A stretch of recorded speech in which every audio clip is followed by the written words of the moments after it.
উত্তরার মাইলস্টোনে বিমান বিধ্বস্তের ঘটনায় নিহতের সংখ্যা নিয়ে শোকের মাঝেও চলছে বিতর্ক।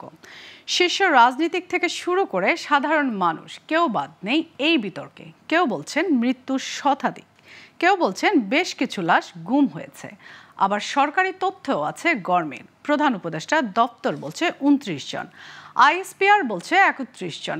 বড় কোনো দুর্ঘটনার সময় দেশে এমন বিভ্রান্তি নতুন কিছু নয়, কিন্তু প্রশ্ন এবার এত বেশি কেন? আব্দুল্লাহ শাফির প্রতিবেদন। যার যায় সে বুঝে কত ব্যথা তিলে তিলে দংশনে। যে আকাশ ফুঁড়ে ধেয়ে আসে বিমান, তার কোনো উত্তর নেই। বাতাসে ভেসে বেড়াচ্ছে হাজারো প্রশ্ন, যার একটি মৃত্যুর সঠিক হিসেব চাই। দুইটাই ক্লাসরুমে একদম স্পট ডেড, সবগুলো লোক মারা গেছে। কাল থেকে আজ পর্যন্ত ২৯ জনে আসছে, কি সংখ্যা এখন পর্যন্ত ধরা যায় ১৫০ উপরে আছে লাশে। সহপাঠী শিক্ষার্থীদের মতো একই প্রশ্ন জনতার, পাশাপাশি দেশের বড় রাজনৈতিক দলগুলোর শীর্ষ নেতাদেরও। এখন পর্যন্ত সামরিক ও বেসামরিক যে হিসেব, তাতে লাশে ব্যবধান মাত্র ৩টি। প্রধান উপদেষ্টার দপ্তর স্বাস্থ্য অধিদপ্তরের বরাতে বলছে, বুধবার দুপুর ১টা পর্যন্ত নিহতের সংখ্যা ২৯। তারা সবার নাম পরিচয় দিয়েছে, ফলে তাদের ভুল হওয়ার সম্ভাবনা কম বলে দাবি করছে। আর মঙ্গলবার পর্যন্ত আইএসপিআর যে তথ্য দিয়েছে, সেখানে মৃতের সংখ্যা ৩১ জন বলে উল্লেখ করা হয়েছে।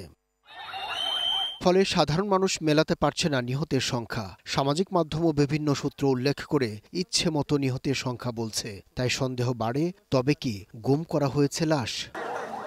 আর এসবের পেছনে যেসব যুক্তি দেওয়া হচ্ছে, তার মধ্যে অন্যতম, যে দুটো শ্রেণীকক্ষ ও অফিস কক্ষ বিধ্বস্ত হয়েছে, সেখানে শতাধিক শিক্ষার্থী থাকার কথা, কিন্তু সেই তুলনায় মৃত্যুর সংখ্যা কম।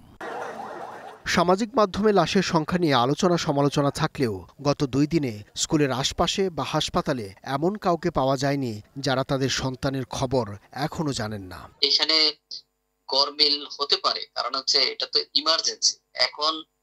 এখন যেহেতু ২-৩ দিন হয়ে গেছে, এখন তারা মিলিয়ে দেখবেন এবং কোন পরিবারের কাদের কোন ছাত্র পরিবারও তো খোঁজ নিবে। সম্মিলিত সামরিক হাসপাতাল কর্তৃপক্ষ বলছে, এখন পর্যন্ত হাসপাতালে ৬টি মরদেহ রয়েছে, যাদের পরিচয় শনাক্ত করা যায়নি।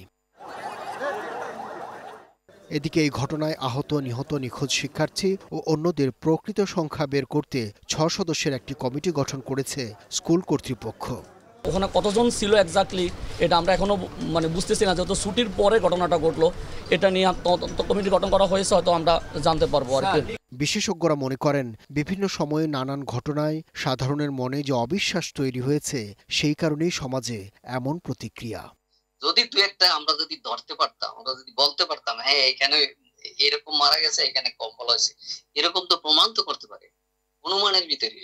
হ্যাঁ, অনেকেই মনে করেন, রাজনৈতিক স্বার্থসিদ্ধির জন্য কুচক্রী মহল সুকৌশলে সাধারণ মানুষের মধ্যে এমন তথ্য ছড়িয়ে দেয় দেশকে অস্থিতিশীল করার জন্য। আব্দুল্লাহ শাফি, গ্লোবাল টেলিভিশন, ঢাকা।